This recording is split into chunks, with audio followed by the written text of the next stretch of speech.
Meanwhile, investigators cordon off the area around the body and study the scene. Carla's unclothed body has a towel placed over her.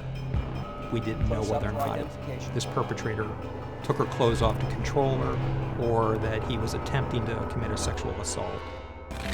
Carla's clothing and most of her jewelry is missing, except for her wedding ring. Carla often wore the same jewelry, diamond stud earrings, a garnet ring. There was also a pendant that she wore that she had been given through her employer for like a 5-year anniversary. The total value of the missing jewelry is around $5,500. There's just one thing that cops can't figure. How did the two men find Carla in an area police searches had already covered multiple times?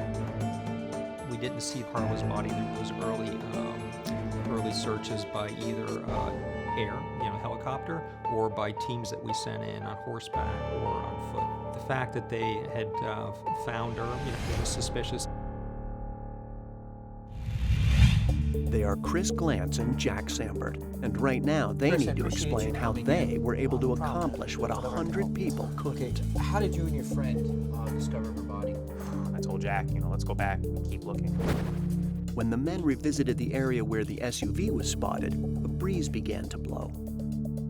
You smell that? They smelled an odor that they thought was decomposition. Chris explains that he used a trick he'd learned as a hunter. He lit a match, then blew it out, and watched the direction of the smoke. The two men faced the wind and followed the smell. And they came right up on her body within, 30 or 40 feet. They came up on her body.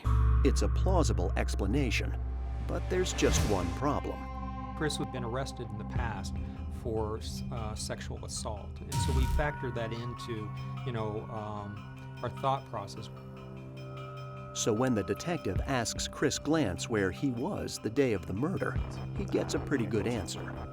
Chris was one of those individuals that happened to be in a vehicle that saw Carla's vehicle coming out of the woods. There's other people that were with him. He couldn't have been in two places at the same time. Well, he's all smirk.